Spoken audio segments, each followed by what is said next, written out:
Hey songwriters, if you're looking to develop your craft, write better songs that you can then go on, monetize, release and put out there into the world, something you truly believe in, then you're in the right place. Now my name's Danny Boyle, I'm the founder of Songwriters International. We've helped exactly 3,115 songwriters develop their craft and go on and monetize the music that they are writing. Now in this video we're going to be going through the 3 melodies that can literally transform your songwriting, what they are, how to use them, and how the incredibly successful songwriter Max Martin has leveraged them into his songs, and what we can take away and what we can then implement into writing our own music. So if you're ready to rock and roll, we'll jump onto the chalkboard and we'll start going through this process. So I want to start here and I want to share with you there are only 3 melodies that you can use, I can use, Max Martin can use, and any songwriter on this planet can use to ultimately write better songs. But it's how we use these 3 melodies. But it's really simple once you understand this. We only have 3 melodies to choose from,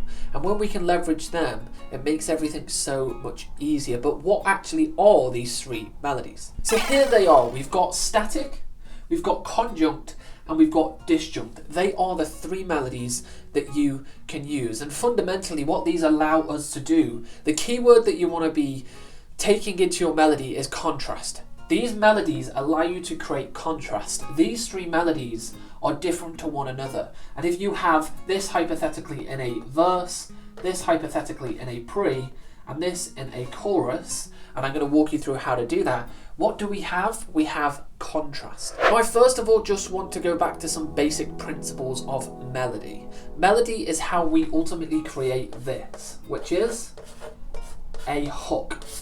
We want our songs to be catchy. We want our songs to be engaging, hooky, repetitive, all of those things.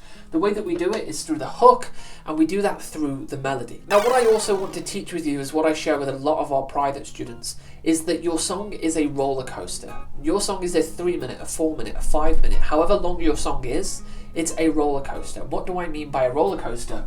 Well, if we were to draw a example roller coaster on here, so they start off quite straight and they just bring you in to the ride, then they will take you up, then you'll go a little bit bigger, then you might go all the way up here, back down, you're up here and then you're down like this, that kind of thing. And the roller coaster at every point is taking you on a journey.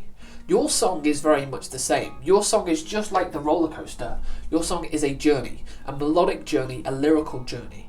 And if you can do this correctly, the songwriter that does this the best, which in this case Max Martin definitely does. He does this incredibly well. He does the 3-minute, 4-minute roller coaster incredibly well. That's why he wins a lot of the time, is because he understands this principle. Your verse might be over here, then you're going to build it, and then your chorus is somewhere up here, and then it's going to come back down. Maybe you've got a post-chorus that then goes back into your verse too. So now that we understand the core principle of melody is that it's designed to create contrast, and that it's like a 3, 4, 5-minute roller coaster, I want to share with you the first melody that we have, which is static. Okay, so we're just going to do this. So static melody. Now a static melody, if we're going to draw it, is something like this. Okay, it's that first bit of the roller coaster. What this is designed to do is just set the scene. What it's not designed to do is start moving all over the place melodically and throwing the listener off. What this is particularly great for is a verse. Okay, so static melodies are great for a verse, because verses are where we're going to want to tell the story. It's where we're going to want to set the scene. It's where we're going to want to paint the picture.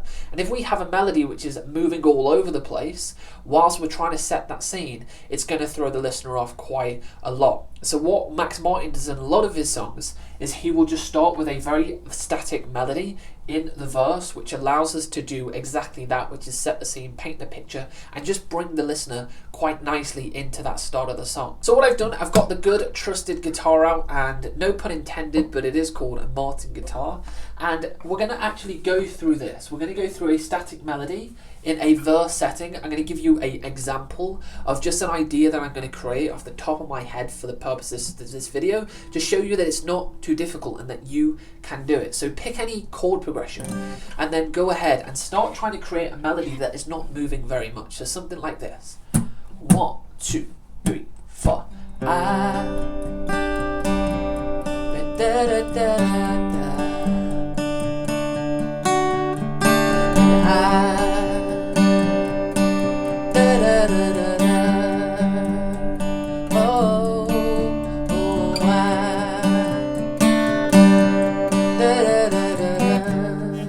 right, you get the idea here. It's very static. We can change that melody, we can add more lyrics. You might not like that particular melody and we might go for something else. So we might go 1, 2, 3, 4.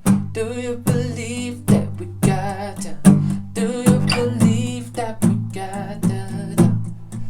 Do you believe that we got down? Do you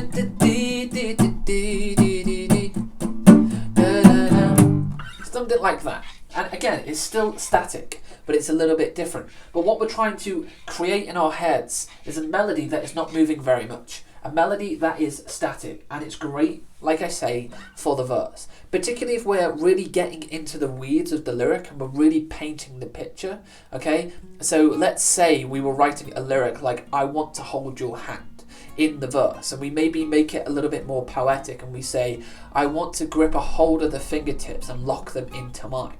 Well, if we had a melody that was moving all over the place, it's going to take away the shine from that particular lyric.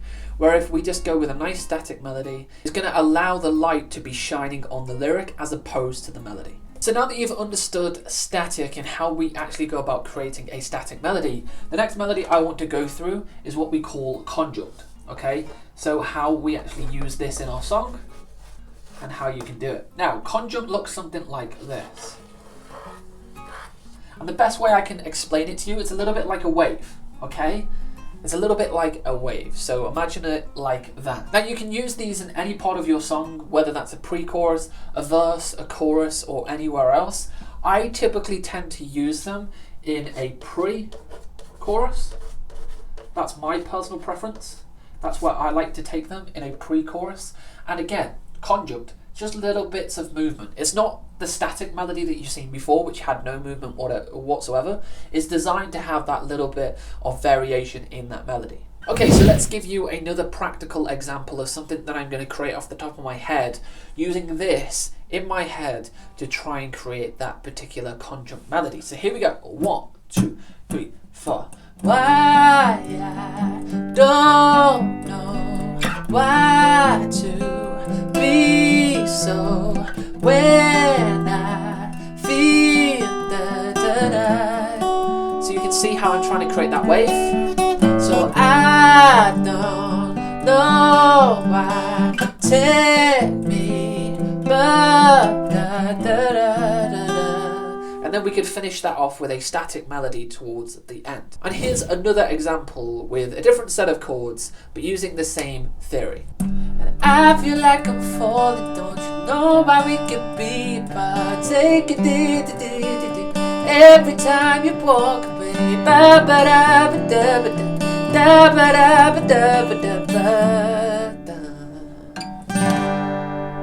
So then we have it, we've gone through the static melody and now we've done a conjunct melody. And if we just had those two particular melodies, we would have contrast. Remember, that is a key word. We would be following that 3-minute roller coaster theory, or however long your song is. Your song is like a roller coaster. Now finally, we're into our third melody. So we've gone through static, we've gone through conjunct. The next melody, if you remembered, was disjunct.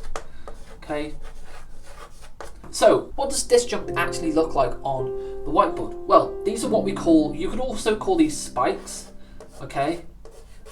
So we'll also go there. You can also call them spikes for simplicity, and they look a little bit like this. Okay, so you can see why we call them spikes also. So whatever allows you to picture this in your head. But with these three particular melodies, what do we have, as I've just said a few moments ago?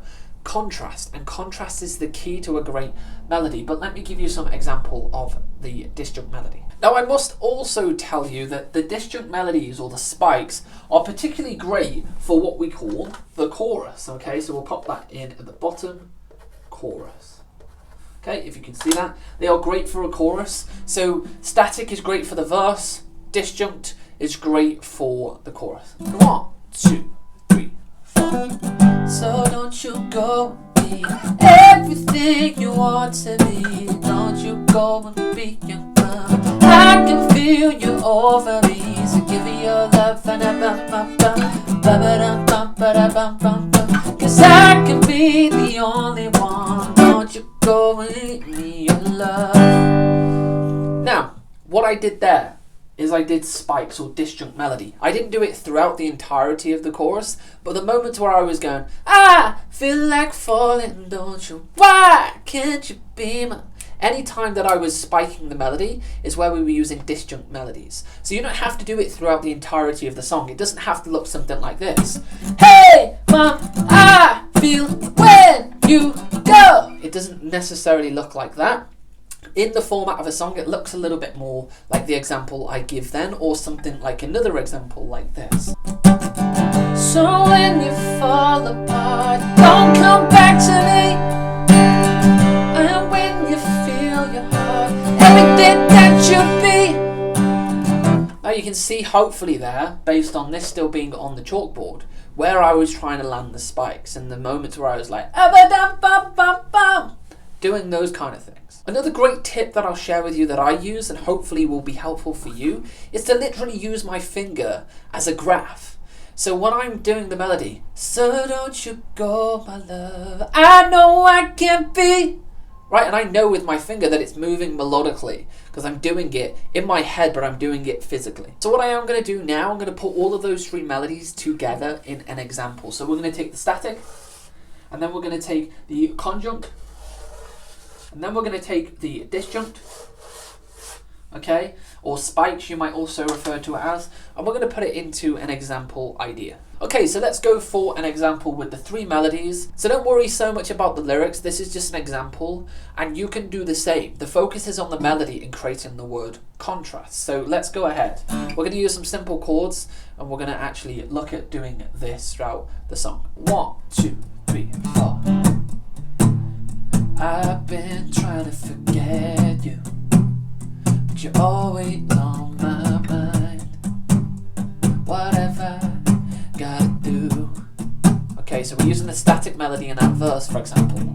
I don't know why you're trying to keep me all the time. So now we're gonna go to the conjunct. So when you go, I know when we feel like falling, I'll be there with you every time, you know. When we go too far, every time, you know, yeah. Now the disjunct. So why can't we just be lovers? So why we can't be tonight? So why be it's alright. We go back to the verse. So, every time you're done, and hopefully you can see there how we started on a very quick example which has lasted no longer than 30, 40, 50 seconds, and we would go back and obviously refine that and make these melodies a little bit more clearer. But in a very quick example you can see how I've used this theory to create a song that has that keyword contrast. I've also used that melodic roller coaster idea, and I've used that in my head to make sure leveraging it with the melody. But these are the three melodies that I can use, you can use, and Max Martin uses in every single song that he writes. He may use some more than others in some particular songs. He might have repetition of certain melodies. Of course, that's all part and parcel, because when you've only got three melodies, it's hard to create songs that are completely contrasting all of the time. But when you sit down to write the melody, rather than just getting through it now or hoping that you can find a great melody, you can start to use these, leverage them to actually deliberately write a better song. And I really want to stress this. Great songs rarely happen by accident. A lot of the time you might watch videos of certain songwriters of how songs have just fallen into their lap. That's all well and good, and there is those moments, but that is very rare. The art of great songs, the art of writing a great song that you truly believe in, is doing things deliberately and on purpose to engage listeners, to also write the best piece of work that you can create. And it's using those three melodies, static, conjunct and disjunct, and going into the writing session, sitting down and deliberately knowing that you can use these melodies to write a great song. Now, another pro tip that I want to share with you, which I always use in my own songs, and again I always teach it to anyone that I work with, is you're looking for contrast in your songs. And the best way to do this is when you write your verse and then you transition and write your chorus, take a step out of the song, listen to it and say, does my verse sound different to my chorus? Does my chorus contrast the verse? And if you can honestly say yes, then perfect, you've done a great job. But if there is similarities, they are sounding similar, then unfortunately, then you don't really have contrast, and the likelihood then of your song actually being successful is decreased. It goes down because you don't have the word contrast. Contrast is the backbone of a great song. Lyrically, melodically, production, rhyme, structure, all of those things. The backbone that goes through all of those things is the word contrast. So it's very, very important. And I also want to stress the point that your song is a melodic roller coaster. It is designed to start straight, go up, really build it up over here, come back down, and do those types of things. Your song is a 3-minute, a 4-minute, a 5-minute roller coaster. That's what your song is, and as long as you have a melody that takes a listener on a journey, then you're doing your job and doing it perfectly. And they are the secrets: the static, melody, the conjunct, melody, and finally, the disjunct, melody. They are the melodies that Max Martin uses every time he writes a song, when he's in co-writes with other people. They are the backbone to a great song. When you leverage them, you are well on your way to writing a great piece of work. So go ahead, implement these into your songs and see how much of a contrast they create and how different your songs are out the other side once you actually understand them and start to build on them as you write song after song after song. Now, if you haven't already, please consider dropping a subscribe for our channel here at Songwriters International. That would be very much appreciated by myself. It lets us know that we're doing the right thing and creating content that you actually like. Drop a comment below for any other videos that you'd actually like to see as well. Drop a like. I would love to hear and engage with you guys. So I've been Danny Boyle here, founder of Songwriters International. Hope you've enjoyed the video, and I'll see you over on another one.